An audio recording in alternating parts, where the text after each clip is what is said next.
Hey, this is Paul Slacker's Good News Planet. I'm here with Hope Baker. Hey, Hope, how are you? I'm doing well, Paul. Thank you very much for having me on. There's Hope. She's in Minnesota. Uh, Minnesota with a snow. Is it snowing there now? It's not. It's not. It did a couple weeks ago and it's gone. So still a little chilly, but no snow right now. Uh-huh. Well, that was in the middle of August. It snowed. Basically. Basically. You have a book here and a life experience that I think is very, very powerful and very inspiring. And so it's called Finding Hope, a birth mother's journey into the light. And so I guess when you were younger, I guess well, you tell me what you did because you know better than I. Yeah, Paul, for sure. So the book is about my journey of being a birth mother. And for the people who don't know what that is, that means that I had a child who I placed for adoption. So when I was 21 in college, unexpected pregnancy, and decided to go the adoption route. So, that was about a little over 7 years ago now. Open adoption, but not without its trials and tribulations, even today, 7 years later. So, I just wanted to share my story and how I, went through the darkest of dark days and was able to come out of those days and how I'm still learning every day. Wow. So were there good days? What was that? Were there good days?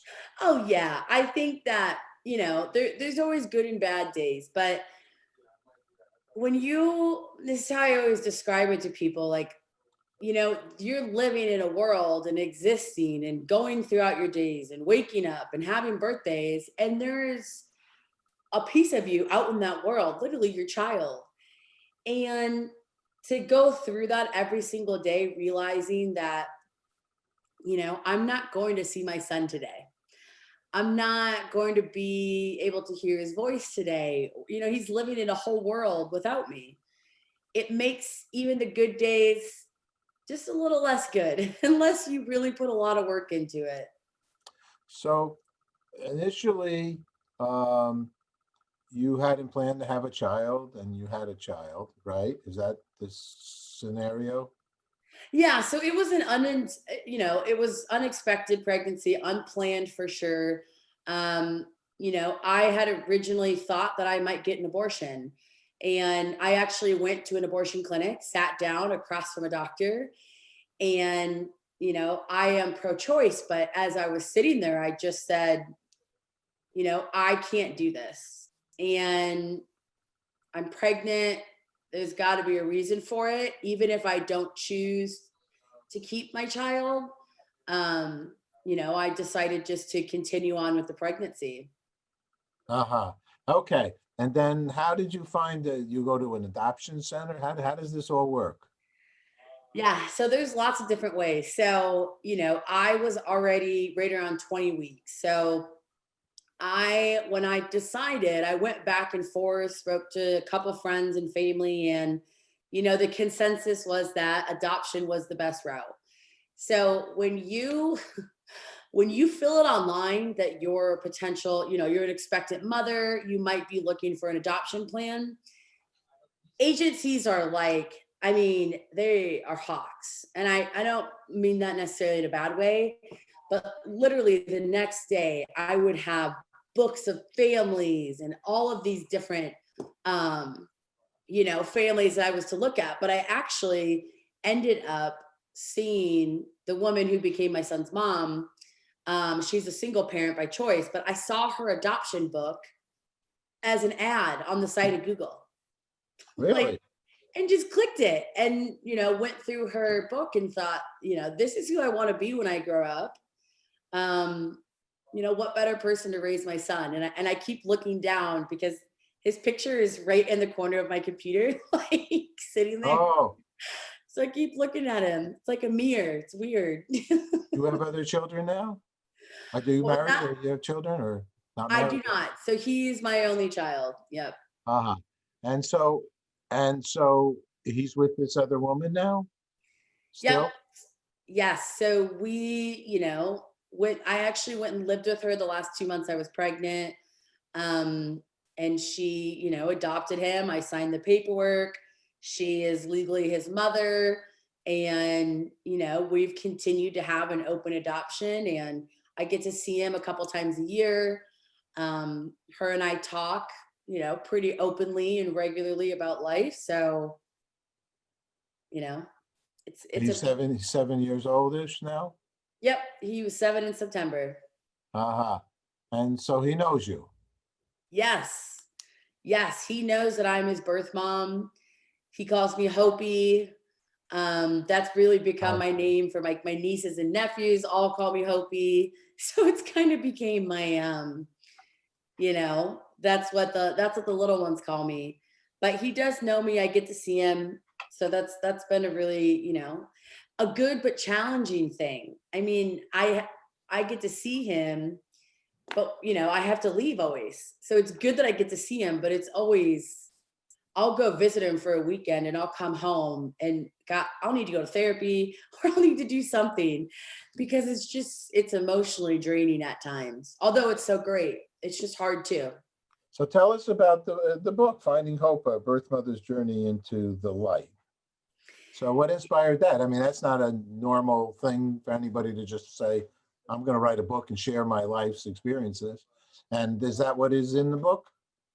Yeah, I mean, it's really just a memoir about my experience of, while I was pregnant, after I was pregnant. And I'll tell you, the first couple of years after I had my son, I mean, it was challenging and it was dark and at times scary. And I struggled with addiction and depression. And I just, I couldn't figure out a way to live without my son. I couldn't figure out how to process the decision that I had made and the choice I had made. And unfortunately for birth mothers, there's not a lot of support systems in place. So, I had support from my family and friends, but they didn't get it. Like, you don't get that pain until you've done it because people will tell you, get over it. You made this choice. Your son's living a great life. Just get over it.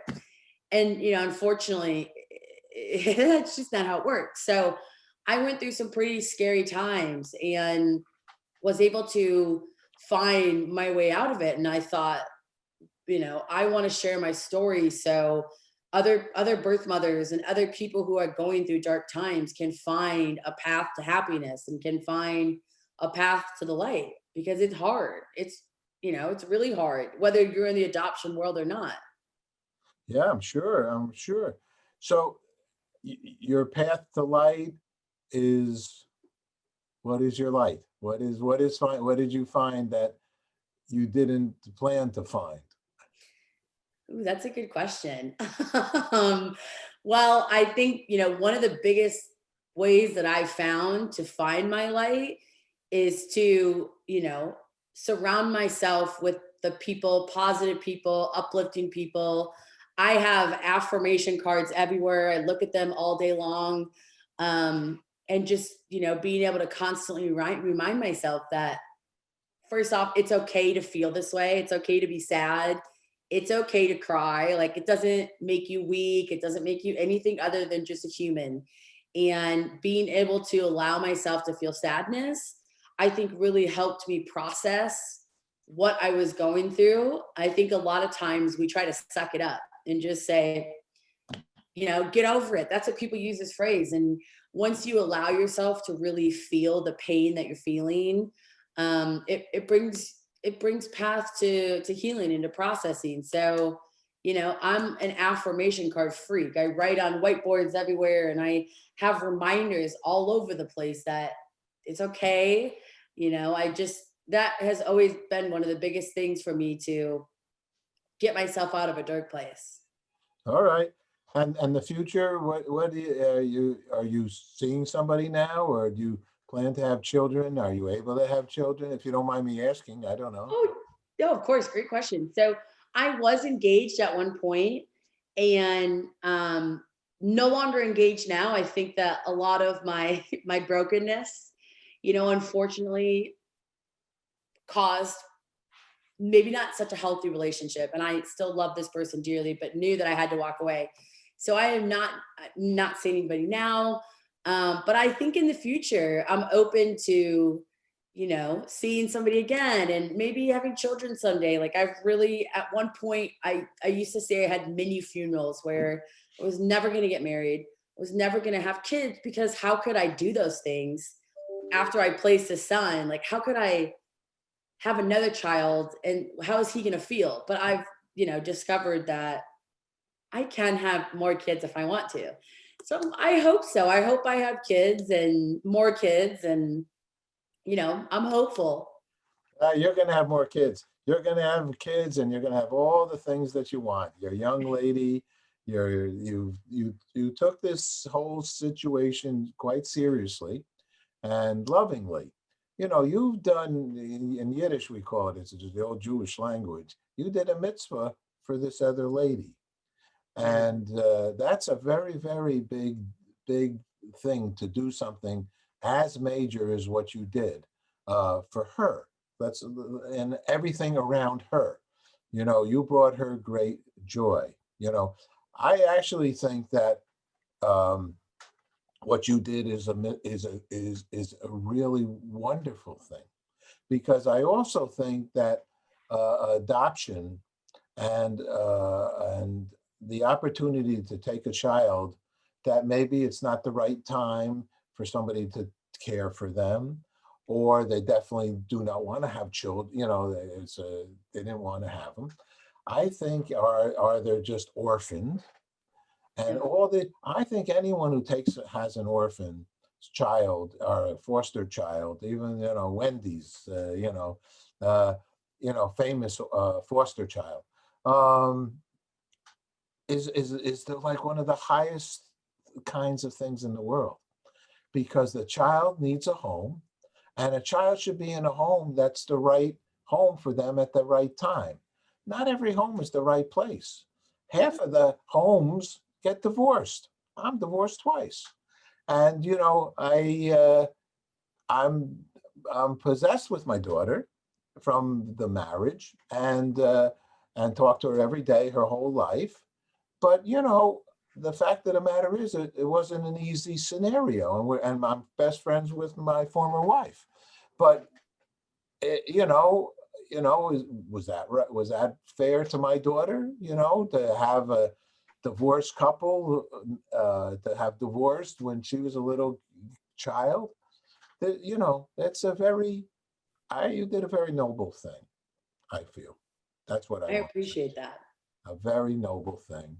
Of course, and you still have love in your heart, and you still have a son who knows Hopi, and will be Hopi's son, because you guys also did a very wonderful thing. You did an open thing. Yeah. Your son knows you now. Your son could come over and say hello to you now.